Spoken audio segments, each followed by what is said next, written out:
Hey guys, welcome back to Sad Dad. My name's Dave Apkarian. I am a comedian out of Fresno, California, and this is a podcast where I sit down with my fellow funny friends, my fellow comedians, and we talk about dads. Hi, how are ya? Wow, what a week, huh? Here we are. Oh my goodness. Last week I recorded that intro, and I know I was kind of gloomy. I was kind of like doom and gloomy. I was in a real not in a great place last week. And then I recorded it and then I posted it and I was like, maybe I was just overreacting, maybe. And then things got so much worse. And then I was like, oh no, that reaction was entirely appropriate. But we're okay, right? We're okay. We're quarantined now. Fresno is on the town I live in, Fresno, California. We're on a shelter-in-place order right now. So yeah, we're hunkering down. Oh my goodness. But I think we're gonna be okay. I think it's offered a lot of perspective on how fragile all this stuff is.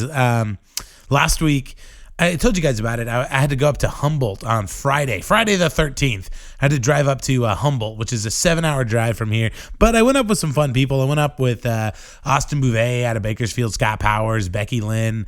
And we're driving up there and it's just the bad news just keeps on rolling in, baby. While we're there, I never wanted to be home so bad, and I was so far from home, but it was having the right people around you at a time like that makes things so much better. I mean, those three comedians, and then we were joined by Aiden Park too, who's an incredibly talented comedian out of Los Angeles. He was up there for the show, and man, it was I should have been I shouldn't say I should have, but I would have been way more upset and afraid. But thankfully, I was surrounded by really funny people, and man, that made it way better. And that the show was at this place called the Brass Rail, which is at this little mountain town up in Humboldt called Redway, and the show was a shit show, just straight up shit show. I think. I hosted the thing, so I had to do a cold open on the night, and it was rough. I soldiered through. I kind of did my job. I didn't, I kind of know the position I'm in as a host. You kind of take a bullet, but I got some laughs. I did okay. I wasn't that upset. But a couple of the other comics had some real rough goes. Becky Lynn and Scott Powers definitely got the sweet spot on the show. Plus, they're really talented comics, and they actually ended up having pretty good sets. But yeah, that was it was it was just oh, we're here for this. This is what we drove all this way for while the world is burning down. Cool. So glad we drove here for this. That's comedy sometimes. What's sad is I would take that show again in a heartbeat. I mean, I know I have, there's no comedy happening. There's no comedy shows happening for obvious reasons, I suppose. But yeah, so I miss it. But I've been focusing on other things. I've been working on a special project. I'm gonna start streaming some miniature painting on my Twitch channel. I'm calling it, my Twitch channel is called Sad Dad Paints Bad, because I'm not a great mini painter, but I'm not a good mini painter, and so you guys can kind of watch me work through my process. So I'm going to try to do that, start that tonight. It's been a little tricky because I've had Abby the last couple of days, and she's always on the internet, and she's always sucking up all the bandwidth, so streaming gets a little difficult on my slow ass internet connection out here in the country. But yeah, I hope you guys are well. I hope you're taking care of each other. Obviously it's unprecedented times. So look out for one another. I'm doing my best to look out for my folks, because my dad's he's going to be 70 this year. My mom's 71. They're right in that danger zone, on the age. And my dad hasn't slowed up at all. He's still going, and my mom keeps going to church. I'm like, stop going to church. I was like, why haven't they closed church yet? The Catholic Church did, but the Presbyterians are way behind on it. I don't know. I think they stopped it finally, but I was like, Mom, you can't go to church anymore. Oh, it's too dangerous for you. I'm gonna like hermetically seal my parents into some Tupperware till this is all over. So anyway, but no school for the kiddos. Abby's just living her best life right now. I think the kids, I don't know, man. This is gonna be like the lost year. You know, I mean, kids. You know, I mean, think about all the graduations aren't going to be happening. Weddings are being canceled. I don't even know how you would have a funeral right now. You know what I mean? Like, it's what do we do? And the kids are all going to be behind on their school. It's just wild. You know. So I guess we'll figure it out though. And there's this podcast for you. We're gonna keep going on the sad dads. You know, I got this one for you. I got one more in the can that I'll release next week with Rena Hundert. Then I think I'm gonna start pulling in some of my local friends. You know, I normally do the out of town comedians that are crashing with me. But that's just not going on anymore. So I'll give you a chance to meet some of the locals around here in the Fresno comedy scene, and there's some phenomenally talented people and very, very funny. And so I don't think you're going to see like a dip in the quality or anything. It's just normally I just go with the out of town comics because they're the ones that are sleeping at my house, and my podcast rig is sitting right on my kitchen table, so it's real easy. So anyway, all right, that is enough. That is enough of this ranting. Let's talk about today's guest, okay? Today's guest, Nicole Yates, phenomenal comic out of, she's out of Los Angeles now, originally from Philadelphia. I listened back to this chat today. It's fun. It's lively. I know virtually, I think she's the first person I've ever met from Philadelphia. Is that dumb? Am I just a fucking country bumpkin? What is wrong with me? I need to meet more people. But anyway, we talk about all kinds of stuff here. She's got a podcast of her own called Did You Eat, which I was on. I think she's going to be releasing that. Oh, speaking of other podcast episodes I was on, it's out now. It's actually really good. It's a podcast called My Metal Midlife Crisis, and I was on there. We talked about Striper. I know I mentioned it last week, but Striper, My Metal Midlife Crisis. Listen to me on the very first episode of the thing, and listen back to it. What was that, like Sunday? And it was good. I really enjoyed that chat I had with Joseph. So check that out when you get a chance. But all right, enough shameless promotion and plugging here. Let's jump into it. Here we go, guys. Nicole Yates.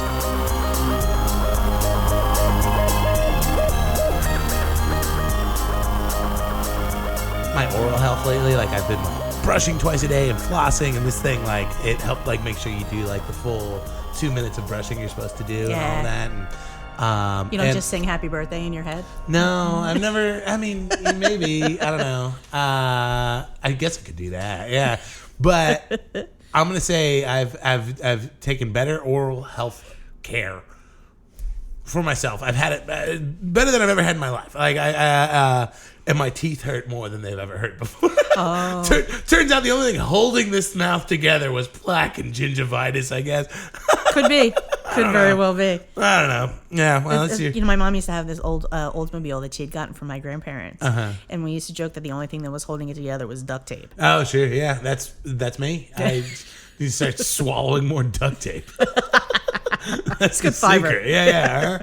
Totally. Well, this is your first time up to Fresno. It is. You've been living your best Fresno life. Yeah, I'm loving it up there. We're going to open an auto body shop. No, it's a mechanics shop. Because we've just been working on your car off and on.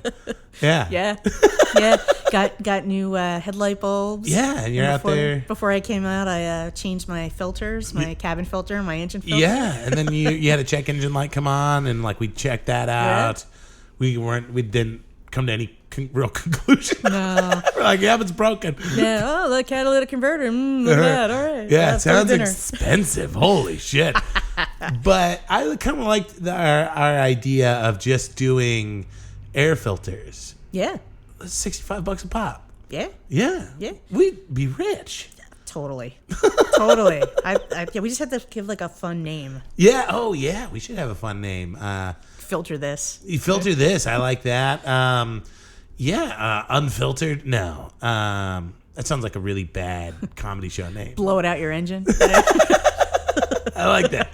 That's good. Yeah, but you've been living your best friends. How you like? You haven't gotten to see much of it. You haven't seen much of Fresno. A little bit.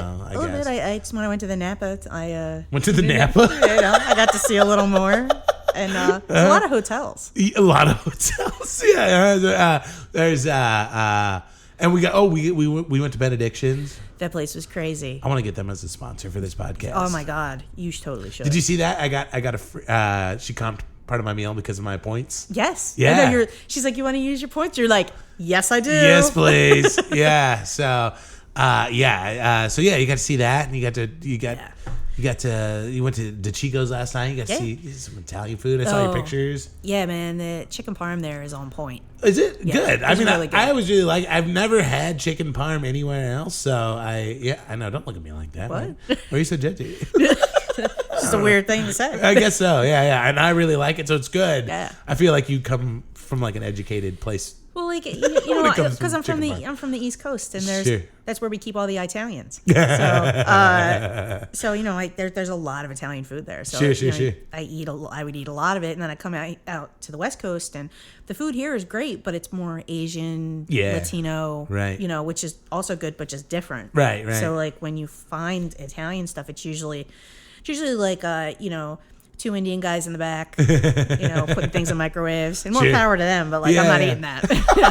So I should next time you're up. I'm gonna scoot this a little bit closer to you. Okay. There we go. Oh, it's right in your face. Hello. Sorry. There we go. It's all good. Next time you're in town, I'll take you to my favorite Indian place. Oh, yeah. It's really good. There's I made a joke about it on social media, and it's 100% true.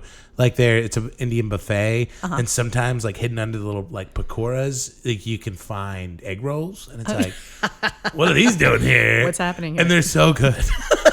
These Indians make the best egg rolls. That's so funny. Yeah, it's really, really good.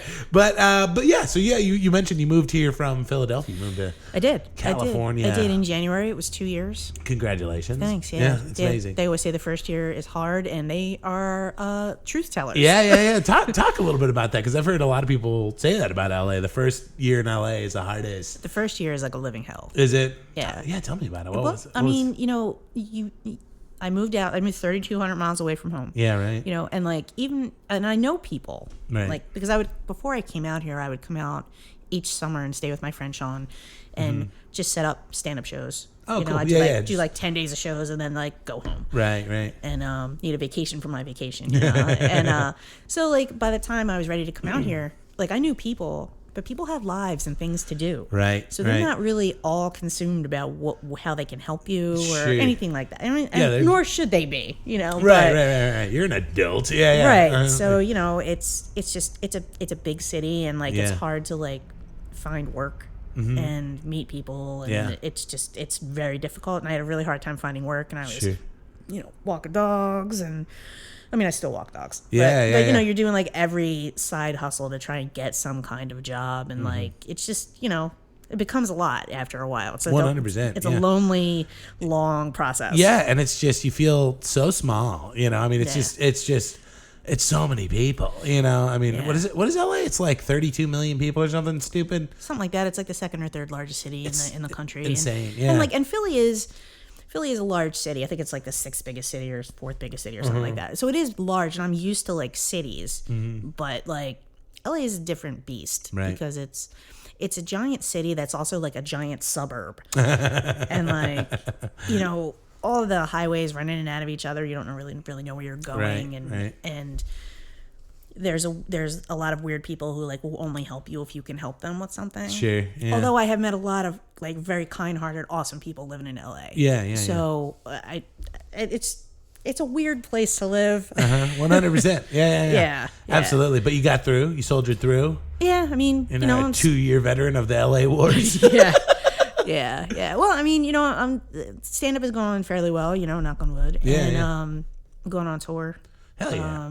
You're going. We were talking about this yesterday. You're going back east. Going back east. Back to your old stomping grounds. Anna Valenzuela and Stu Thompson. Did you get to, when you were in Philadelphia, did you get to travel much? Yeah. I would go up to New York, and I'd go down to D.C. and then like all around there. And then I did some festivals. So I went to like Chicago and went up to Ithaca. Oh, cool. And Ithaca is a really interesting place. Is it? Oh my, it's beautiful. Yeah. It's beautiful. Somebody did a little comedy festival up there, and I have a friend that owns not an Airbnb, but an actual bed and breakfast. Oh, cool. In Ithaca, so I stayed with them, and it was also the weekend that they had this like huge apple festival. Huh, interesting. And it was just like, it was amazing. It was apple everything, like.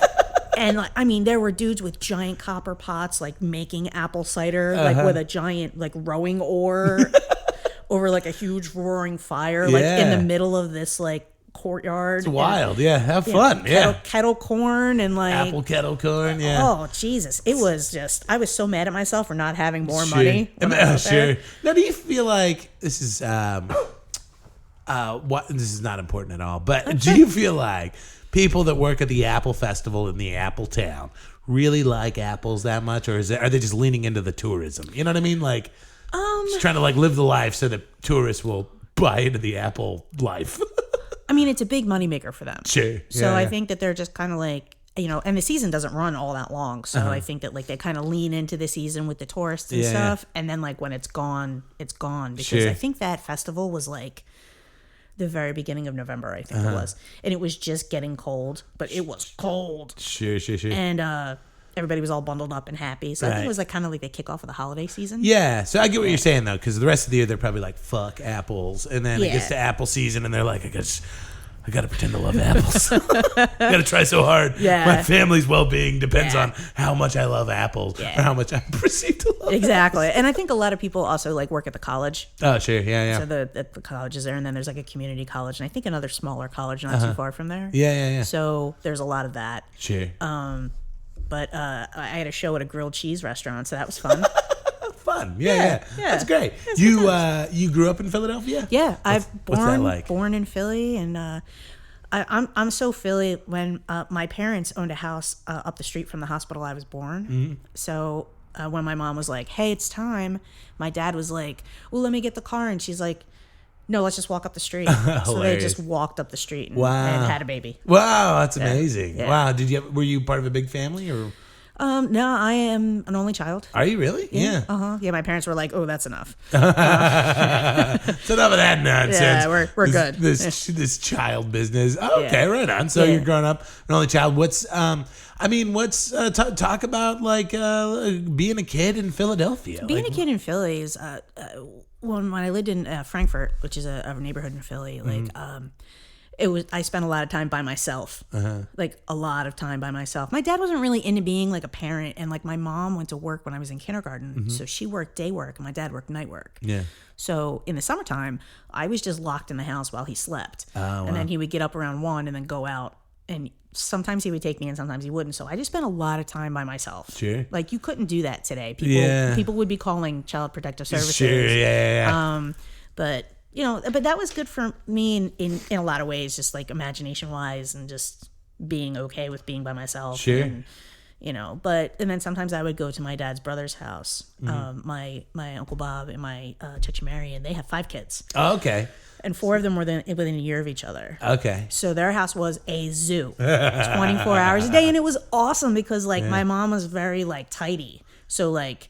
You couldn't jump on the sofa at my house, but you went to Uncle Bob and Chachi Marion's house, and you were jumping on the bed. You were running through the hallway. You know, it didn't matter. Nobody cared. I like Uncle Bob already. Yeah. Oh yeah. Oh, my Chachi Marion is like the best. She's she just rolled with the punches. She was on the floor playing board games with the kids, and she's like that now with her grandkids. It's the best. She really enjoys being like a parent and a grandparent. Oh, cool, man. Yeah. I love that. Yeah. I wish I was more like that. Like, I wish I was more like, let's get on the floor and build Legos. But it's like... No? I mean, sometimes. It gets me in the right mood. I mean, I don't know. I try. I mean, we play a lot of video games together. Well, that's the same kind of thing. Yeah. We were playing this Marvel. I bought she has a Nintendo Switch. Oh. And she leaves it over here every now and then. Because right now, it's a weird situation. Like, her mom's best friend and her husband have moved in with my daughter's mom. I don't know if that is making sense. So So there's two sets of adults living in the house with the kid. Right. Their best friends are getting their house remodeled. Oh, okay. And so they moved in. And so for like the first time in my daughter's life, she has siblings. Oh, and she's there's like, kids too. Yeah. Oh, there's 4 kids. And so it's just kind of funny to watch my daughter like react to it. And like there's 4 boys and they're so rough with everything. Yeah. And she was leaving her Switch over here because she didn't want them to break it. And I was like, it's brilliant. Like, she's like, I'm fine not having my Switch half the week if it means that it doesn't get broken. And that's funny. But I was like, well, I've got this Switch now half the time. Like, I love video games. So I went out and I bought this game that's this Marvel game that is only on Switch. And I've been meaning to play it for forever. Oh. And I got it. And she's like, Dad, thank you so much for buying this for me. And I'm like, yeah, I got it for you. Yeah. So she's been playing it. Sorry, at the tail end of this cold. She's been playing it. We've gotten to play that together. So I don't know. Is it a Lego game? No, it's not. It's Ultimate Alliance. I don't know if you ever messed with those. Okay. It's a little bit like the Lego games though, where you can like switch between characters and stuff, and it's kind of like more RPG like. That's awesome. So, that's fun. That's awesome. But yeah, we do that every now and then. That's play, cool. Play video games. That's cool. But yeah. So your folks were a little more hands off. Yeah, my parents were just kind of just like, I was a very kind of, they could take me places, so they did. Sure. So I was kind of more comfortable with adults than I was with kids, which is like, works real well. Yeah. But so that's what they would do. What kind of kid were you? Like a good student? Were you? The comment on my report card was always talks too much. Oh, hilarious! Yeah. Talks too much, walks around, doesn't pay attention. But like, I feel like if they would have tested me, this is going to sound so self-centered, but I feel like if they would have tested me, they probably would have put me in gifted classes. But I went to Catholic school, and that wasn't a thing. Oh, yeah. Because I was bored. Because like the way that they used to do school back in the 1880s when I was in grade school was that they introduced a new concept on Monday. And then they would do a little more on Tuesday, and then they would reinforce it on Wednesday. And Thursday they would do the test prep, and Friday would be the test. Well, I got it on Monday, and the rest of the week I'm staring out the window. Sure. Wishing I was other places, drawing on things, talking to people, just in my own little world. So school's always really boring for me. Sure. And then my parents split up in the middle of 5th grade, and then we moved when I was in 6th grade to the neighborhood that my mom grew up in. Both of my parents and my grandparents all lived in this Port Richmond, which is like a Polish neighborhood in Philly. Oh, okay. And that's where I finished going to grade school. And I went to this little, there's like 6 churches in that area. And they're all different nationalities because that's the way it used to be back in the day. Like immigrant neighborhoods. Yes. Yeah. Everybody showing up. Different places. You had to like prove that you were Lithuanian or Irish or German. So I went to the Lithuanian school because it just happened to be close to my house. And I'm not Lithuanian because it's illegal to do that to people anymore. So funny. Yeah. You can't do that anymore. So I was able to go to that school. Well, good. Yeah.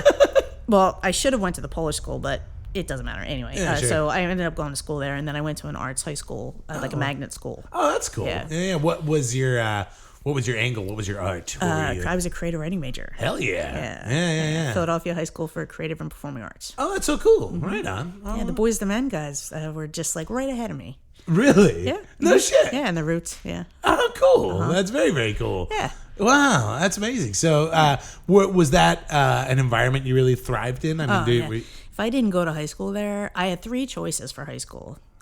It was there, the local feeder Catholic high school, and this private Catholic high school that I had zero interest in going to, but all of the girls in my family had gone to school there.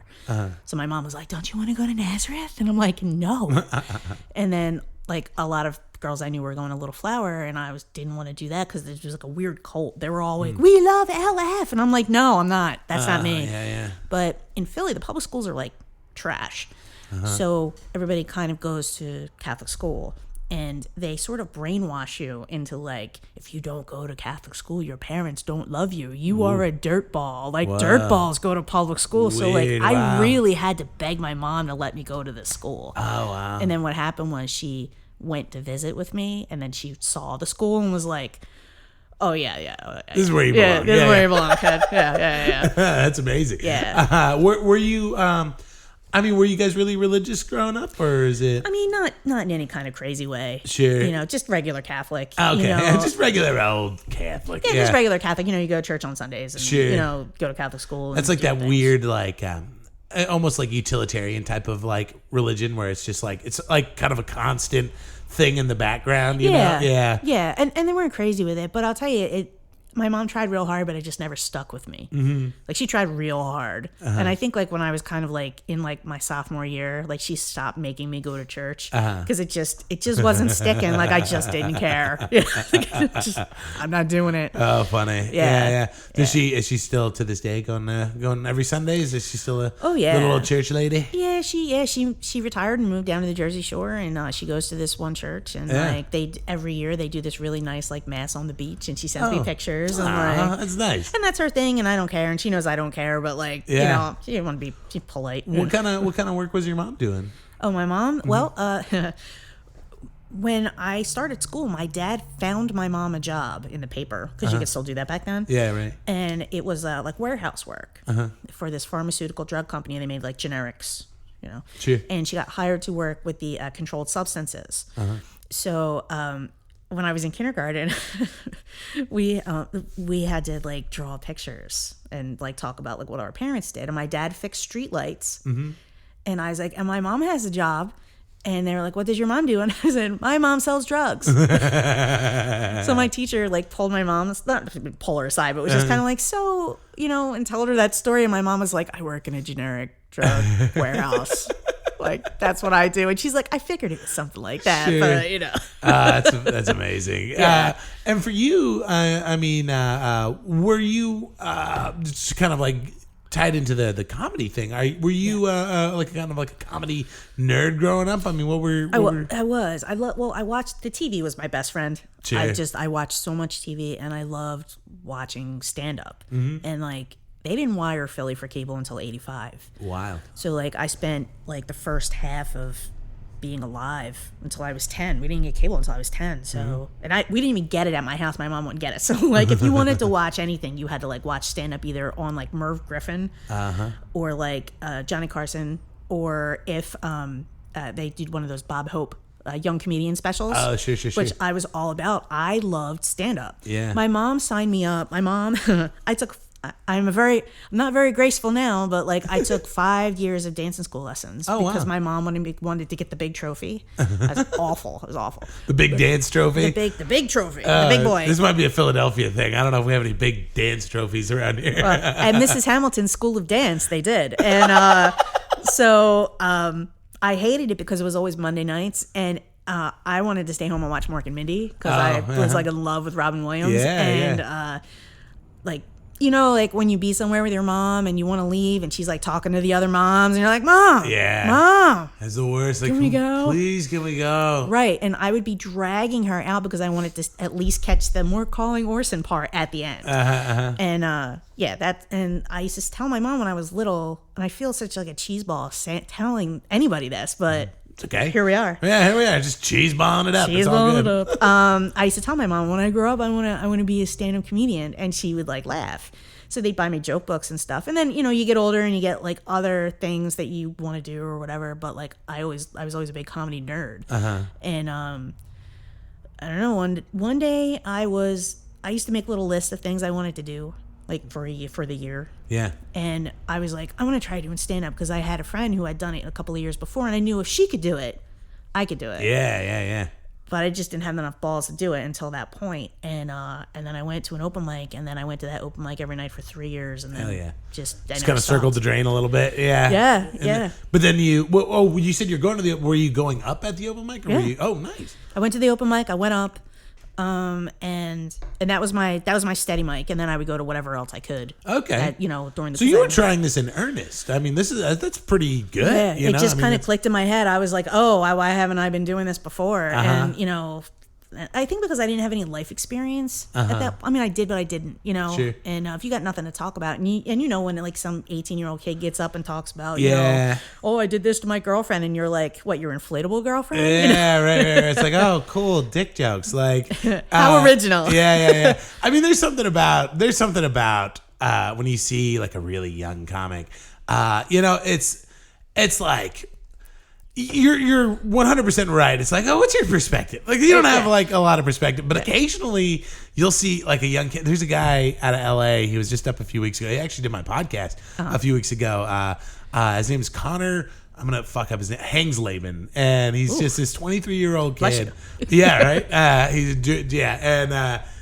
He's from the Midwest, and he's just so. I'm like, he's so beyond his years in terms of like his outlook and perspective and his experience, and I'm like, I hate you so much because I'm 10 years older than you, and you already have such a fully realized voice, and it's like you have your whole fucking life ahead of you. Like it does happen. It does happen sometimes. Somebody just shows up fully formed, and you're like, what the fuck? Yeah. You know, Blake Wexler was like, do you know Blake? I know. Blake's a comic originally from Philly, and he lives in LA now, and like he started when he was like 17, and like Todd Glass has been helping him over the years, but cool. Like Blake just works his ass off, and I mean, I think I met him when I was like 20, or he was like 22, and he was so funny, and I was just like, how are you so funny? So you're like a baby. Yeah. It's great. I mean, it's good. And it's even worse when they're nice. Yeah. Like, I want to hate you. Give me something. I can't. You're so fucking talented. Kick that puppy You're or something. So fucking nice. Yeah, I hate it. Oh, that's great. Oh, that's amazing. So you were going at it then, huh? You were doing the mics and then you said you were kind of bumming around the mics for like 3 years, and then I did.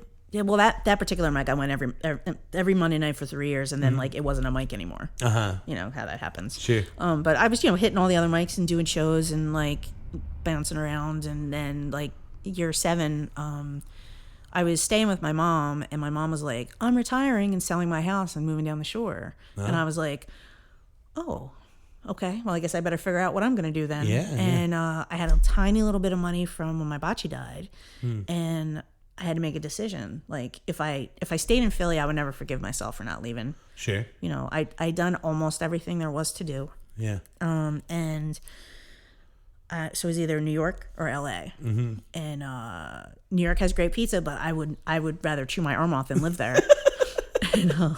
Do you like the smell of pee? And like, I mean, LA isn't perfect, but at least I don't have to shovel snow or walk through snow or deal with snow. Fuck that. Oh, no. Never again. Never. Yeah. So here I am. Here you are. Yeah. And you're doing the damn thing. And I'm doing the thing. Yeah. And I made some pretty great friends, and that's great. Doing some fun stuff. Were there I'm trying to think of like Phil, are there any other, there has to be other Philadelphia comedians in LA, right? Oh, stand-ups? Stand-ups, yeah. Pat Barker, you know Pat? Oh, I don't know him, but I think we're friends on Facebook. But sure. I know the name. Yeah. Pat came out here, and he was here for a little while. Him and his wife Tiff came out, and then he started doing roast battle. Yes, that's where he really has made his name. Yeah, and he is an excellent roast battler. And now he writes for TV and stuff. Yeah, you know, his thing is sports. He's a big sports freak. Gotcha. Yeah. He doesn't like hockey. I don't know. I'm always yelling at him about that. But I was going to say, that sounds like it's maybe blasphemous being from Philadelphia. Well, technically, he's from South Jersey. So. Oh, well, that son of a bitch. Yeah. We're not talking about those South Jerseys. Right? The Southies. I don't know what you guys call them. But, yeah. They just can't drive. That's the only problem. So he's from Philly. Steve Simone.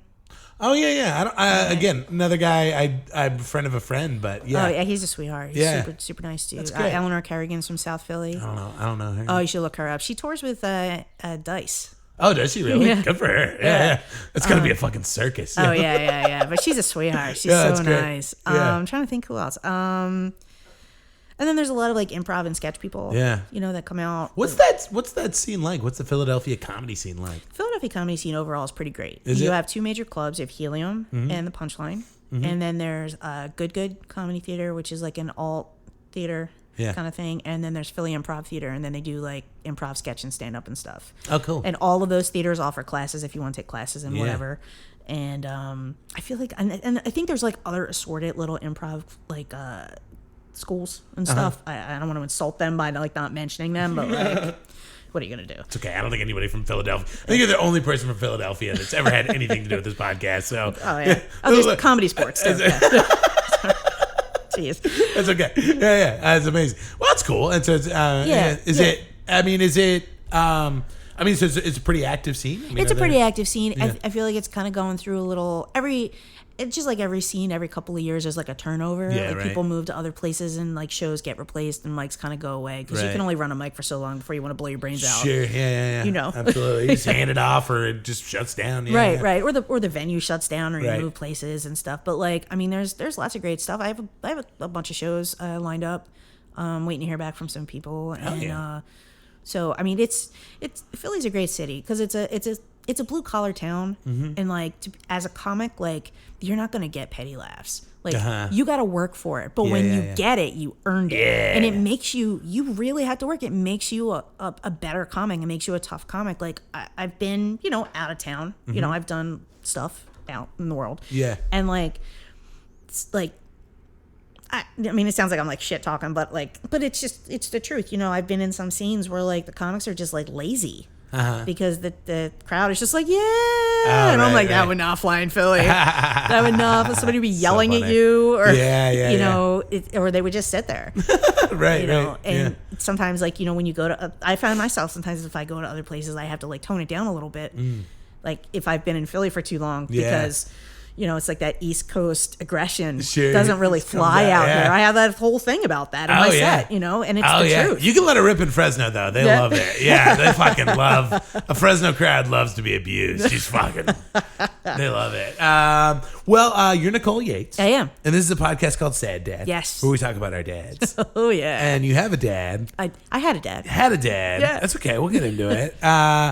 And I was telling you outside. I mean, I usually like to start. It's a big ask. Like, tell me about your dad. Oh, I'll tell you all about my dad. You want to know about Danny? I'll tell you all about Danny. Well, I'll have you walk me through it. Oh, this is perfect. And it's usually where I like to start. So, where did your dad grow up? Was he a Philadelphia kid too? My dad was a Philadelphia kid. He grew up in Port Richmond, actually, just a couple of streets over from my mom. Okay. And right on. Yeah. So my dad was a little kid. The story that my grandmom used to tell me was that his dad went down in the basement and he like re-cemented the whole basement. Okay. The floor. Yeah.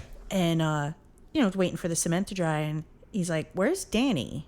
And then I hear this laughing, and he's riding his tricycle doing like figure eights in the wet cement in the basement. Yeah. Amazing. And then he also burned down the school that they were building. Which is, son of a bitch. Yeah.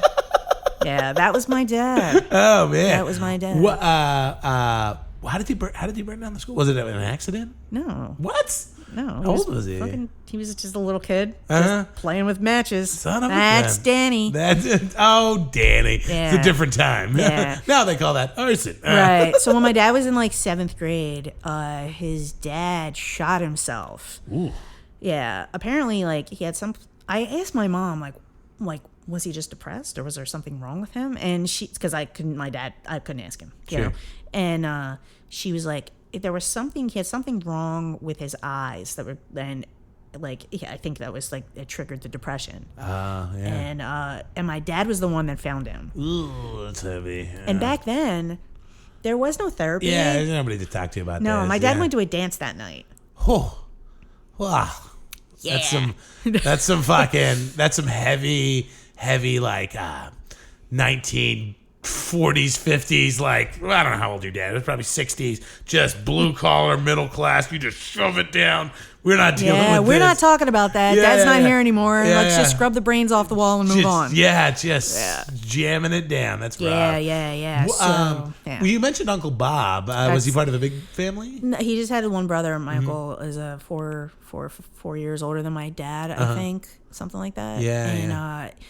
And so my Uncle Bob got drafted to go to Vietnam in the Marines. And when my dad realized that he was going to get drafted, he did not want to go to Vietnam. Yeah. And what he did was he enlisted in the Air Force with this explicit promise that he would not be sent to Vietnam. Because they really needed people, like Right. just in general. Right. So they sent my poor uncle, and he made it back. You know, good. Yeah, but yeah. still, you know, Yeah, it'd be Marine bummed. Corps in Vietnam. You know, that's, that's not Disneyland. So my dad was stationed in Cocoa Beach, Florida, to work on the moonshots. Wow. Hey, way to go, Dad. You really sidestepped that whole situation. Yeah, Danny really made out there. Yeah, way to go, Dan. Poor Bob's over there sweating it out. Yeah. I went down this weird rabbit hole recently. Just you mentioning Vietnam. Have you ever heard of the Vietnamese rock apes?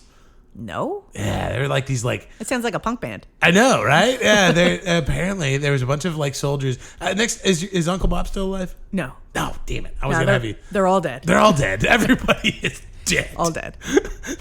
All of my grandparents, my dad and my uncle. All these U.S. Marines and Viet Cong and like the generals and the Viet Cong were there are widespread reports of these these small Bigfoots that lived in the jungle. Like there was a whole Marine platoon that got into a firefight with these like ape-like creatures, and I got like upset. I'm kind of obsessed with them. Okay, right now I have to definitely. You gotta look just that up. fucking That is Google insane. this. Yeah. I was just gonna ask Uncle Bob if he ever had any weird encounters with. You know what? My friend Sean's dad was in the army in Vietnam. Oh, ask him about the Vietnamese rock apes. Yeah, I'll ask Sean to ask him about it. He'll probably just be like, "What? What? This is nonsense. Where'd you hear some guy from Fresno? Fuck that guy. What's wrong with you? What is that Fresno guy smoking out there? Jesus God!"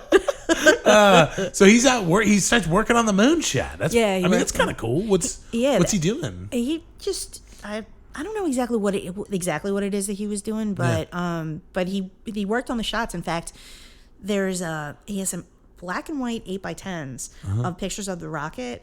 And before the rocket went up, somebody took a giant piece of poster board and wrote "Do not open until Christmas." Whoa! And taped it to the rocket. Like that was like how cool. Yeah. So my mom told me that what they used to do is when the rocket was scheduled to go up. Yeah. It was like where the rocket was and then this big tributary, and they would park their car on the other side of the tributary, get like a big jug of wine because it was the 70s and 60s 70s. So then they would like hang out and watch the rocket go up. So you'd see the rocket go up, she said, and then 5 minutes later you'd feel the rocket fumes, like the waves, the heat from and it would just hit you in the face. And I was like, how wow. cool. Yeah, what a time, man. And what's awesome is Patrick Air Force Base in Cocoa Beach. My mom now spent last March, and she's spending this March in Cocoa Beach because she just happened to have a friend in her complex who stays at this like little Del Boca Vista type place. And there was a condo that she could rent. So I went to visit her last year, and I got to see all the places that I've heard stories about my whole life. Like, you know, like they used to live in this apartment building that was right on the beach, and they had this huge party, and somebody had parked their little their little sports car like behind the building on the beach, and everybody was passed out. And then the tide started coming in. Oh, no. So like all these dudes had to come and like pick the car up and move it because the water was coming up. And you know, all these drunk guys are like, "Gotta move the car." Your mom really seems like she's living her best life right now. Yeah, she's partying on the Jersey Shore. She's going down to Cocoa Beach. Yeah. It was great. So she's like, "Hey, remember that story about the car? That's the apartment building that happened in." And I was like, fun. "Oh shit!" And you know, and then I got to see like the Air Force Base, and it was just neat. Because I'm sure, like, you've heard stories from your parents, or like you don't know these people, you've never been to that neighborhood or seen that house, but like, but you know the story. You know the story, and then you're like, I get it. Okay, you know. So, how fun. Yeah. So, what do you have? I mean, what's your dad like growing up? Obviously, he had some trauma that he just didn't deal with. But I mean, was he a nice guy? Was he a fun guy? Was he popular? What's he do? What's he like? In high school, you mean? Yeah, high school, just growing up in general. I don't really know. I think he had anger issues. Oh, sure. And he was a drinker, and he was also very cheap. My godmother, my Touchy Diane, and her husband, my Uncle John, like they knew my dad when he was younger, and my Uncle John like grew up with my dad, like right around the corner. And he was like, when we used to go to Jersey to go to the drive-in, because Jersey's like just throw a rock, you know, right across, then there's Jersey. Sure. So they'd go to this drive-in in Jersey, and he always insisted on being in the trunk because he didn't want to pitch in for the bridge toll. Yeah. Oh, wow. That kind of sums it Like, up. yeah. He's like, I'm fine in the trunk with the garbage. I just really don't want to pay the 75 cents. Yeah. Oh, that's so funny. I think it was like 25 cents at the time. Oh, or jeez. like a 70 cents. God bless him. How's he end up meeting your mom? They knew each other, going to school and stuff, and then they actually eloped. Did they really? They did. Why'd they do that? Probably because my grandparents had sense and hated my dad. Oh, that's okay. Yeah. Did they have a reason to hate your dad? I mean, was he? I mean, he's the kid that burned down that school. Yeah, just attitude and like what's he got going for him, and so they eloped. And I'm going to the fucking moon. You should have said that. Yeah, right. I'm going to the moon. Okay. Right? Yeah. Well, they eloped, and then he got sent to Florida, and then she followed, and then they lived in Florida for a bunch of years. Did they really? Yeah, and then they wanted him to re-up, and he was like, now, I don't know, like, and no offense to anybody in the Air Force, but, like, as far as, like, all the branches go, the Air Force is kind of, like, where you want to be if you don't really want to, like, like, crawl through a jungle. Yeah. I have a buddy who he's 32 years old, and he's like, I think I'm going to join the Air Force. And so he was like, I don't really have anything going for me right now. And they're going to pay for me and my wife to, like, live, and she's joining up, too. I'm like, ooh. Sensible decision, yeah. you know? Yeah, and you work 20 years, 25 years, you get a sweet pension, and, like, you've served your country, and you get to retire at 50. I mean, he's in his 30s, but, like, he can retire in his early 50s and have a whole other life. Yeah. Right, so my mom was, like, trying to get him to, like, re-up so they could stay in Florida or maybe go to Germany or, like, something fun. Yeah. And he just didn't want to, so they even offered him, because he wanted to come back to Philly, and for God knows what reason. And they offered him a recruiting job at K&A, which is like a big intersection, which is like terrible now, but it was fine then.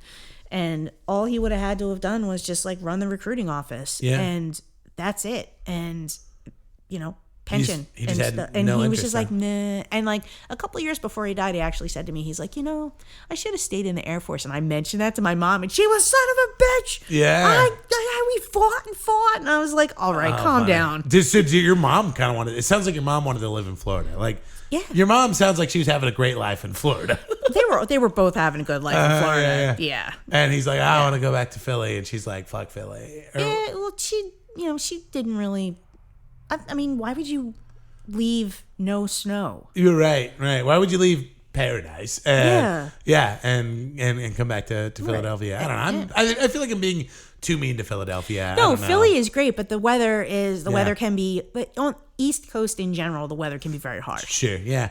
And so he ends up not ringing up with the Air Force. They move back to Philly. Yep. Your mother, begrudgingly. What's he end up doing after that? Ooh, he used to run this scam where they would this is what I'm steal looking for. Shit from Sears and then resell it. Oh, and that went on for years and years. Really? Yeah. Wow. Yeah. And that was his just selling VCRs, huh? Yeah, he would do that, and then he worked at Roman Haas, which is like a chemical place, and he got fired for stealing a stapler. Oh no! Stole a stapler? Yeah, I don't know exactly what the story was behind that, but I'm sure that wasn't the first thing that they were mad at him about. Sure, they're probably just like looking for an excuse. Yeah, exactly. Yeah. So he got fired from there. He was really good at getting fired from jobs. That's something me and him both have in common. That's amazing. Yeah. In fact, when they were looking to buy a house, they were looking in Frankfurt, and they were also looking in Havertown, which is in a section of right outside Philly called the Main Line. Yeah. And it's a super cute area. It's like money-ish, you know, and they could have bought this like really cute house out there, but my dad's work history was not really all that great, and of him getting fired all the time, and the mortgage was a little more, so that's how they ended up in Frankfurt instead. But still, like, isn't that wild to think about? Like this you have a woman working at a warehouse. Oh, she wasn't even working at that point. She wasn't even working, and this guy that's virtually unemployable. The fact that they're even thinking about buying a house is insane. It was the 70s, man. And then they just bought a house. Like, what a fucking time to be alive. I'm sure they borrowed money from my grandparents for the down payment. Yeah. And they bought the house, and my dad lived in that house until he died in 2009. Wow. Yeah. Yeah. That's insane. Like, what just a wild, crazy time to be young and dumb. And Yeah. So at what point did you come along? At what point were they like, yeah, we're gonna have a baby, we got the house? Yeah, my parents had like problems having kids, so like they had to do a little finagling to have me, and here I am. Oh, here you are. Way to go. Yeah, they figured it out. Yeah, obviously. Yeah, they were like, we hate each other. Why don't we have a kid? So this will fix everything. Yeah. Okay. Yeah. So here, so I show up. Yeah. So they take a walk down the street, come back with you. Right. And so yeah, and you said your parents ended up splitting up when you were. Yeah, I was like 10. 10. Yeah. It just is getting worse. It was bad. My dad was like drinking a lot. No. And, he would swing a little, and finally my mom was just like, let's go. Yeah. So we left. Yeah. What was your relationship like with him? I mean, at that point, and then we can expand on that. I think my dad was just not real good with kids. Sure. And also just like kind of like he just liked to do what he liked to do. Yeah. And occasionally like he would do something that maybe I would like to do. And like he tried sometimes, but like he's just kind of just if it was convenient for him. Sure. Like there were times where he would like not show up for visitation, Oof. which is actually something that I'll throw at somebody if somebody's being a real dick to me, like or a heckler. I'll be like, dude, I'm sorry that your dad didn't show up on visitation days, but you don't have to take it out on me. That always goes over real well. So you and your mom end up moving out, and I mean, is it obviously he's not he's kind of dropping the ball for you as a kid. Yeah. I mean, and obviously I imagine that would put a real strain on your relationship with him. I mean, yeah. What were your feelings at that time? I mean, were you dealing with rejection and all of that? I mean, it was hard because like both of my parents hated each other. Yeah. My mom's parents hated my dad, like with a mad passion. Yeah. Of like 1,000 exploding suns. They fucking hated him so much. And then like, I would go over to my dad's and my dad would ask me all about what was happening at my mom's. And then I'd go back to my mom's and my mom would like give me the third degree about what's happening at my dad's. And my house at my dad's house didn't really feel like my house anymore. Sure. But also the house that we were living in didn't really feel like my house. Sure. So it was hard. And it's hard when you're an only child because like you don't really have anybody to talk to about that. Right. And you don't really even know how to verbalize it. Yeah. So it just comes out as like just like being a dick. And then my dad started like living with this woman who was a total cunt. Oh no. Can I say that? That's fine. Yeah, I just did. Yeah. Fucking she's a fucking cunt, bro. Yeah. Oh man, she looked like Big Bird. She was the worst. The worst. Yeah. And then finally like she just I'm also really bad at people telling me what to do. Yeah. And I get that from my dad. Like Sure. I'm just like a very like, you want me to do that? Fuck you. You know? Yeah. And I get that. Yeah. yeah, so she was very like bossy. And I just didn't care for that. Yeah. And so finally like I just snapped and I was like, my mom was always like, you don't have to go back there if you don't want to. And I didn't talk to my dad for a couple of years. Yeah.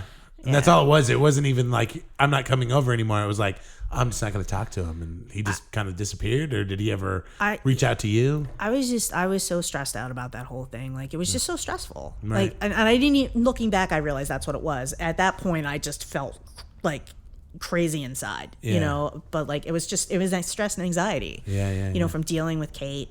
My dad would like not say anything about that. Right. He would never just be like, leave her alone or anything like that. And meanwhile, I'm just like, I'm 10 and I'm like, what is happening? I'm 12, 10, 11, 12, Yeah. And, so I just stopped talking to him.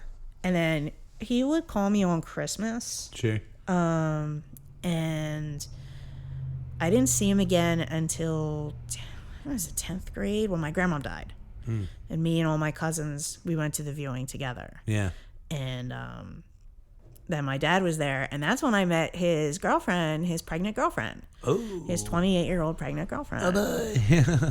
So I was just kind of like, oh. And, like, you get to a point where, like, you have it in you or, like, you just can't be so mad all the time. It's so tiring. It is exhausting. Yeah. Yeah. It is. Yes. Yeah. I know that feeling. Yeah. So she was really nice to me. And, at that point, I was, like, 16 and she was 28. Right. So, Yeah. and she's like pregnant. And so she was like, you should come over. So I did. And it was nice, like, because he had stopped drinking. They were going to meetings. That's where they met. They met at meetings. Oh, wow. And so, like, it was okay for a while. Sure. It was okay for a while. And then, like, they had the baby. And then the kid, they named him Nicholas. Hello. Oh, that's weird. Right? Right? Everybody's like, oh. And I'm like, I know it's weird. I'm aware. Thank you. Stop bringing it up. Right? So he like loved me, and it was kind of like nice to have like a little like half brother, step brother, or whatever, And then he was like, I was over there for dinner, and he was like 3, and she's Cindy. Cindy is my dad's second wife, and Cindy says, "So did your dad tell you that Nikki's taking a trip?" And I was like, "No, where's he going?" And she's like, "Colombia." And I'm like, "Why? Like the country?" And she's like, "Yeah, he's gonna go see his dad." And I'm like, what? And she looked at my dad and was like, you never told her. And I'm like, what? And my dad's like, there's mashed potatoes. Really good. And I'm like, so what's happening here? And she's like, yeah, your dad isn't Nicholas's like birth father. I mean, he's his dad, but like, And I was like, oh yeah, no, I didn't know that. And but now I do. Okay. Oh, wow. She got knocked up by some Colombian guy? Yeah, Javier, this guy, Javier. Javier. Oh, man. Yeah. I wish we knew more about Javier. He sounds fun. Yeah, I don't know. I met him a couple of times. He seems like a nice guy, but yeah. Wild. Yeah. How crazy. Yeah. Do you know how that happened? Like, which part? I don't know, everything. How did you end up getting knocked up by Javier? I think what happened, if I remember correctly, what happened is she was with Javier for like a little bit, and then they had broken up, and she found out that she was pregnant, and they weren't together. Sure. But then my dad like met her at a meeting, and then just swooped. And was just kind of like, oh, you're pregnant. Well, I fucked the first one up. Maybe, give it a shot with the second one. Although he did a shitty job with the second one too. Sure. So I mean, it was a little bit better, but like, Do you have much of a relationship with Nicholas these days? No, I don't, because when my dad died,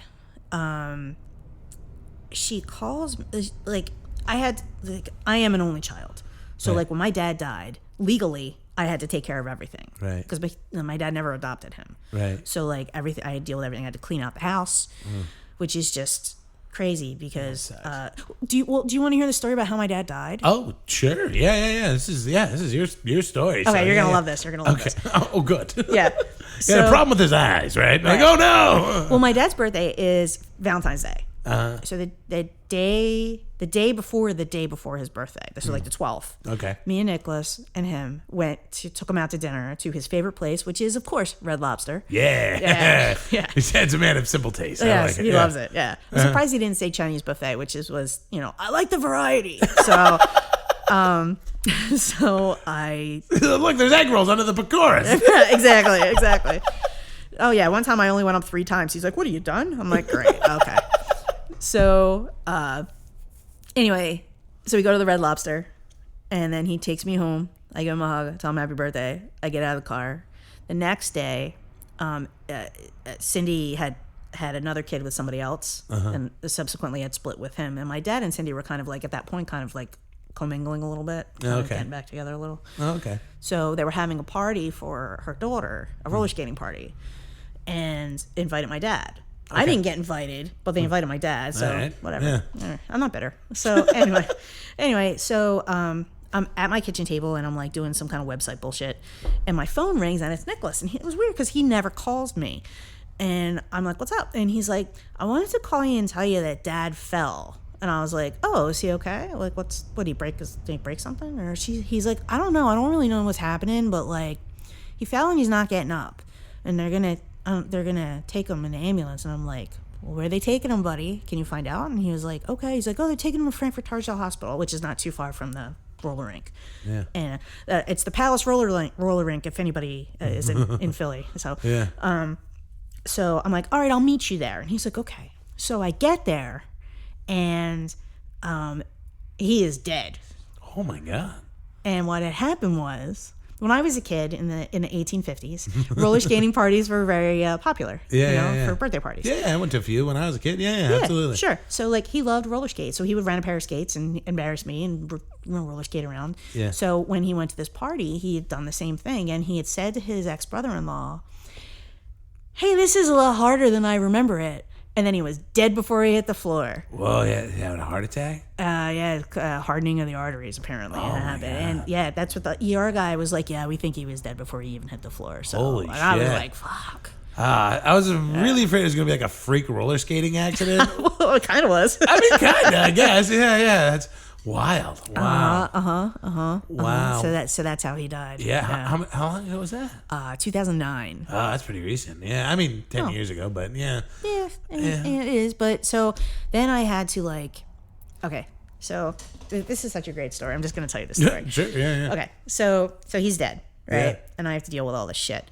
So there is a funeral home that like my family uses. Yeah. Ginevik Funeral Home on Richmond Street, or no, on Allegheny Avenue in Port Richmond. So I make an appointment, to come and see. They have the body, whatever. And the guy that runs the place is this guy Eugene, and he's like 180 years old, right? I mean, this guy he's been a funeral director since like Moses, so like he's just so much money, and he's in a wheelchair because he used to go sport fishing in Hawaii. Oh wow! And one day he was driving on the road, and his car got hit by a truck, put him in a wheelchair. Oh wow! Yeah, so he's in a wheelchair. Yeah, right? okay. So I'm like sitting in a little area there. And I hear Nicole, and I'm like, yeah. He's like, hang on, I'm coming. And he's like, wheels himself out. A 187-year-old guy wheeling himself out. And I'm like, hi, Eugene, how you doing? And he's like, good, hon, how you doing? I'm like, I've been better, but what else? And he's like, okay. And he's like, I buried your grandmother, I buried your grandfather, and I buried your Uncle Bobby, and I'm gonna bury your dad. And I'm like, cool, that's why I'm here. Cool, yeah. Just punch this card for me. Well, he goes, let me ask you something. You got any money? And I'm like, no. Nah. And he's like, good, because I have enough money and I don't need any of yours. And I was like, okay. Oh, and wow. he's like, your father was in the service, and we can bury him in the military cemetery. And I'm like, well, he didn't like fight. He's like, it doesn't matter. He was in the service. Yeah. I was like, all right. He's like, here's the problem.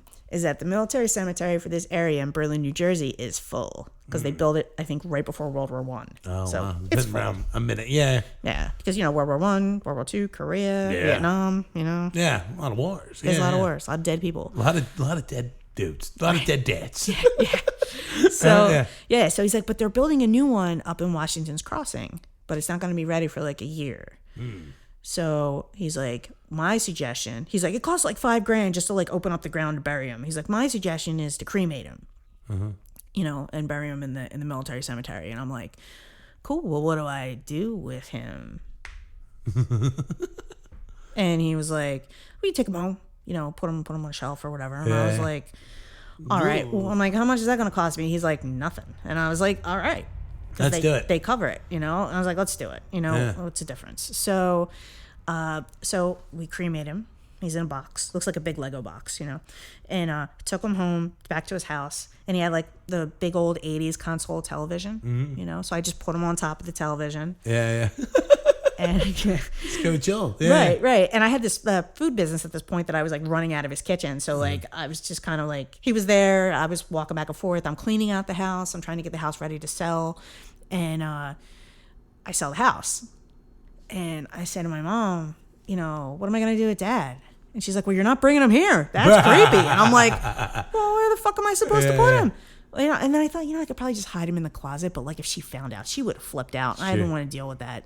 So I kept him in my car, in my 97 Civic hatchback. Nice. I just kept him wedged between the seats. And I would just drive around with my dad in the car. Yeah. And people would get in and they're like, what's that? I'm like, my dad, say hi. It's great. So I went to see my cousins, and also my cousins Jeannie and Jeff. They were all down in Wildwood, New Jersey, for vacation, and I was at my mom's in Ocean City, so I just drove down to say hi to them. Yeah, hang out a little bit, and everybody's very drunk, and I locked my keys in my car, as you do. So I'm waiting for that AAA kid to jimmy it open. And Jeannie is standing there with her friend Teresa. And Jeannie's like, Nick. And she's looking. She's like, is your dad still in the car? And I'm like, oh yeah. She's like, really? And she's just kind of like leaning over, looking, and she's very tall, so she's like kind of like looking over me, just kind of like looking. So the kid gets the door open, and I'm like, hang on. And I pull the box out, and I don't open the box, but I just use my hand, kind of like a Muppet mouth. And I'm like, hey Jeannie, how you doing? Haven't seen you in a while. And she went, whoa, and ran to the corner, and I could not stop laughing. It was the best. Oh, it's perfect. It was the best. Oh man, I was gonna say we should bring it in for a landing, but I think you just did it. That's a great anecdote. That was that's awesome. Well, yeah, I guess you've been so much fun today, Nicole. Yeah. If people want more Nicole Yates in their life, yes. Where should they go? Where should they find you? You've got a couple of podcasts, don't you? I got the Did You Eat podcast. Did you eat? Did you eat? Tell us about that. I talk to whoever I want to about food and anything else I want to talk about. Yeah. We'll try and get you on there maybe later. Yeah, we'll do that. Yeah, we'll take a little break and then we'll do a Did You Eat? Yeah, I like that. That'll be fun. Oh, there's that, and then there's Two Married, Two Tyler, Two More, where we talk about the Mary Tyler Moore Show each episode, and then finale watching, where we watch television finales. But if you want to catch me, I have a yatescomedy.com. That's my website. I'll link that in the show notes. Yeah, and then all my social media is Yatesy75 because somebody has Yatesy and I can't get it off them. Son of a bitch. Yeah. Wow. Right on. Well, thank you so much for being on. Well, thank you for having me. This is fun. Yeah, you were a great guest. I think Danny would have approved. Yeah, Danny.